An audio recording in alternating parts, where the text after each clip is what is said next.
Welcome back to another new video in SD Bio, Life with Life Science.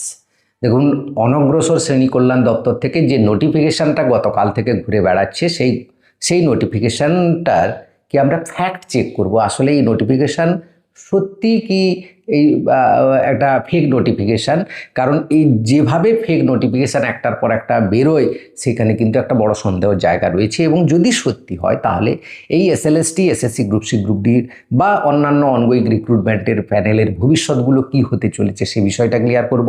অনেকে 10 নম্বরের অভিজ্ঞতার number নিয়ে প্রশ্ন করেছে, সেই বিষয়টাও কিন্তু গত পরশু দিন আমি অনেকটা বলেই দিয়েছিলাম, কিন্তু তবুও আবার প্রশ্ন হয়েছে যখন সেটা ক্লিয়ার করব। এবং এক্সপায়ারি অফ প্যানেল নিয়ে ভবিষ্যৎ কী যাচ্ছে এবং টোটাল এই এসএলএসটি নবম, দশম, একাদশ, দ্বাদশের প্রক্রিয়ার ভবিষ্যৎ কোন দিকে গড়াচ্ছে সেই বিষয়টা আজকে একটু ক্লিয়ার করার চেষ্টা করব। ভিডিওটা অবশ্যই শেষ পর্যন্ত দেখবেন, ভালো লাগলে লাইক করে বন্ধুদের শেয়ার করে দেবেন, চ্যানেলে নতুন হলে চ্যানেলটা সাবস্ক্রাইব করে নেবেন। দেখুন, আমি ফ্যাক্ট চেক করার চেষ্টা করেছিলাম বিভিন্ন ওয়েবসাইটে গিয়ে। ফ্যাক্ট চেক যে ওয়েবসাইটগুলো রয়েছে সেখানে কিন্তু এটাকে ক্লিয়ারলি বলে দিচ্ছে এরকম কোনো নোটিশ নেই। এবং আদার ব্যাকওয়ার্ড ক্লাসের ওয়েবসাইটে গিয়ে দেখেছি এরকম কোনো নোটিশ নেই। অনগ্রসর শ্রেণী কল্যাণ দপ্তর, যেটাতে এই নোটিশটার নিচেই দেওয়া রয়েছে যে ওয়েবসাইটটা, সেই ওয়েবসাইটে গিয়েও দেখেছি এই নোটিশটা নেই। হয়তো নাও থাকতে পারে, এটা পাবলিক ডোমাইনের নোটিশ নয়, নাও থাকতে পারে, যেহেতু একটা departmental notice, department two department গেছে। কিন্তু ফ্যাক্ট চেক যারা করে তাদের ক্ষেত্রে কিন্তু ডিপার্টমেন্টাল নোটিশগুলোকে তারা কিন্তু চেক করে নিতে পারে। সেই ওয়েবসাইটও কিন্তু এটাকে নিয়ে এরকম কোনো নোটিশ আছে বলে স্বীকার করছে না। তো যাই হোক, ধরে নিলাম এটা মিথ্যে, এটা সত্যি, মানে এরকম একটা নোটিশ পাবলিশ হয়েছে, এটা সত্যিই ধরে নিলাম। তাহলে যদি হয় তাহলে কিন্তু এই নোটিশে 2-3টে জায়গায় এমন খুব জটিল বা মানে সেন্টেন্সের মারপ্যাচ করা আছে, বা এতগুলো নোটিশকে একসাথে বিভিন্ন সময়ের বিভিন্ন যে নোটিফিকেশান হয়েছে ওবিসির, সেই সমস্ত নোটিফিকেশানকে একসাথে ট্যাগ করতে গিয়ে এত লম্বা এবং এত কমপ্লিকেটেড সেন্টেন্স দিয়ে করা হয়েছে, যেখানে এআই কেন, চ্যাটজিপিটি, জেমিনাই সবাই কিন্তু একজন বিভিন্ন রকম উত্তর দিচ্ছে। যাই হোক, সেই উত্তরে যাই না, আমি একটা জায়গায় করতে চাই। একটা জায়গায় দুটো জিনিস লেখা আছে। এক হচ্ছে recruitment process initiated and appointment letter issued. এই দুটো জায়গা থেকে ক্লিয়ার বোঝা যায় যে যেটা অনগোয়িং প্রসেসে যেটা ইনিশিয়েটেড হয়ে গেছে। কখন হয় ইনিশিয়েশন হয় যে আমাদের অ্যাপয়েন্টমেন্ট মানে রিক্রুটমেন্টের জন্য নোটিফিকেশান হলো যে ডেটে নোটিফিকেশান হলো সেখান থেকেই তার ইনিশিয়েশান শুরু হয়। সেই ক্ষেত্রে ধরলে কিন্তু এটা 17% ধরছে, কিন্তু আবার অন্য জায়গায় গেলে সেখানে বলছে না, এটা 7%ই ধরা হচ্ছে, অনগোয়িং প্রসেসটাকে 7% ধরা হচ্ছে। এবং সেখানে বলা হচ্ছে যে 3-4টা জায়গায় আমি দেখলাম যে 22 মের আগে তো 70% হবে 2024-এর আগে, 10ই জুন থেকে 18ই মে 2026 পর্যন্ত, অর্থাৎ 18ই মে 2026-এ যে ওবিসি নোটিফিকেশান করেছে বা এই নতুন রাজ্য সরকার নোটিফিকেশান করেছে, এই পর্যন্ত মধ্যে বলছে 70% হবে। আবার 18ই মে 2026-এর পর থেকে তো 7% হবে, সবাই জানে। তো এই জায়গাগুলো কিন্তু ডাউটফুল হচ্ছে। আচ্ছা, ধরেই নিলাম তর্কের খাতিরে, যেহেতু বিভিন্ন মারপ্যাচ রয়েছে, যে 7% হচ্ছে, তাহলে এসএলএসটি বা SSC group C, group D যদি 7% হয় তাহলে কি হতে চলেছে এই প্যানেলটার ভবিষ্যৎ। দেখুন, প্রথমে সমস্যা সৃষ্টি হয়ে যাবে যাকে ঘিরে এই সেকেন্ড এসএলএসটিটা হয়েছে। কারা না, তারা হচ্ছে 2016 যোগ্য শিক্ষকরা, যাকে অ্যাপয়েন্টমেন্ট করার জন্য, মানে নিয়োগ করার জন্যই সুপ্রিম কোর্ট আদেশ দিয়েছিল এই এসএলএসটিটা নিতে হবে। সেখানে বিগত রাজ্য সরকার ভুল করে ফ্রেশারদের ঢুকিয়ে দিয়েছে। এখন এই জায়গাটায় সবচেয়ে জটিলতায় জায়গায় চলে যাবে। এই প্যানেলটা কিন্তু ইমিডিয়েট দেখবেন, যদি 7% হয় এসএলএসটি, আমি বিশ্বাস করছি না 7% হবে বলে, আমার বিশ্বাস নেই। তো যদি 7% হয়, আগামীকাল সোমবার সন্ধ্যের মধ্যে একটা নোটিফিকেশান আসবে এই নবম, দশমের ভেরিফিকেশান বন্ধ হওয়ার জন্য, বা 9, 10, একাদশ, দ্বাদশের যে কাউন্সিলিং প্রক্রিয়া শুরু হবে সেটাও বন্ধ করার নোটিফিকেশান আসবে। এবং পিভিআর মেডিকেল ভেরিফিকেশান তো অনগোয়িং চলছে, তাকেও তো বন্ধ করতে হবে।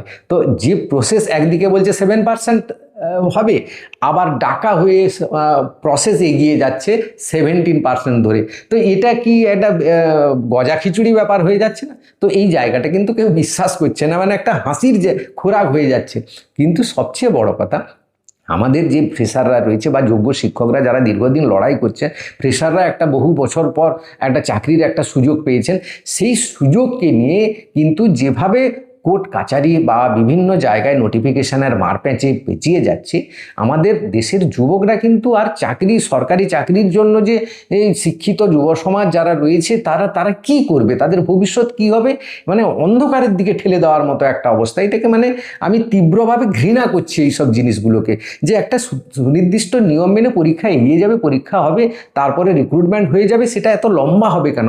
কারণ এই 7% যদি হয় তাহলে কিন্তু 2027 কেন 2028 মানে 2026-এর কেন 2027-এও শেষ হবে কিনা ঠিক নেই। এমনি 40-42টা কেস আছে, তারপরে এগুলো হলে তো আরও মানে পুরোপুরি ব্যাপারটা পেঁচিয়ে যাবে, সমস্ত কিছু কিন্তু একদম জলে চলে যাবে।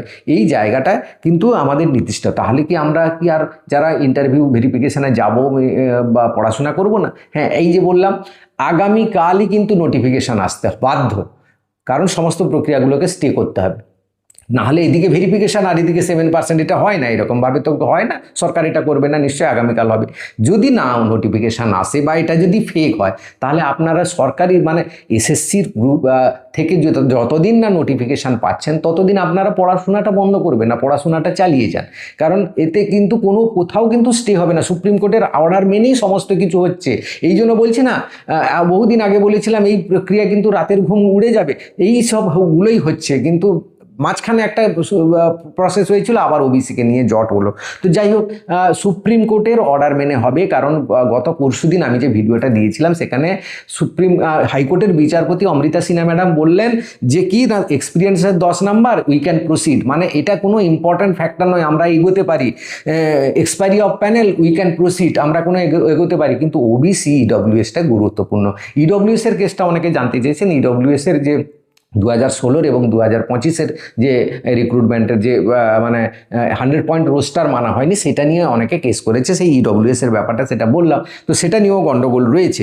তো এগুলো কিন্তু একটা জাতিগত রিজার্ভেশনের ব্যাপার রয়েছে, সেই রিজার্ভেশনটা এটা সেন্সিটিভ ব্যাপার, সেই জন্য হাইকোর্টও বলছেন এটা কিন্তু গুরুত্বপূর্ণ। কিন্তু এক্সপিরিয়েন্সের 10 নাম্বার নিয়ে তারা অতটা বেশি গুরুত্ব দিতে চাইছেন না, এটা এগোনো যাবে। এবং এই এক্সপিরিয়েন্সের 10 নাম্বার কিন্তু জন্য ইন্টারভিউ পিছিয়ে যাবে, এটার কিন্তু কোনো ব্যাপার নেই। এইটি এক্সপিরিয়েন্সের 10 নাম্বার কেস চলবে, তারপর হাইকোর্ট ফয়সালা দেয়। কিন্তু এসএসসি মানে সেদিন কলকাতা হাইকোর্টে টোটালি একদম ক্লিয়ারলি বলে দিয়েছেন 2025-এর রুল মেনে আমাদের সমস্ত কিছু এগোবে। 2025-এর রুল কি বলছে? ওবিসি 7%। 2025-এর রুল কি বলছে? না এক্সপিরিয়েন্সে 10 নাম্বার থাকবে। 2025-এর রুল কি বলছে? না বাকি যে রুলগুলো আমরা সমস্ত কিছু কিন্তু সেই রুল ধরে হবে। তাই মাঝখানে এইখানে শেষ মুহূর্তে এসে 2025-এর রুলকে চ্যালেঞ্জ করে দিয়ে স্টে অর্ডার হয় না, কেউ করবে বলে আমার তো বিশ্বাস হয় না ব্যাপারটা। তো আশা করি পুরো ব্যাপারটা বোঝাতে পারলাম। আবার বলছি, পড়াশোনা বন্ধ করবেন না, পড়াশোনা চালিয়ে যান। কারণ ইন্টারভিউ হবে এবং এই যে নোটিফিকেশান হয়েছে সেই অনুযায়ী হবে।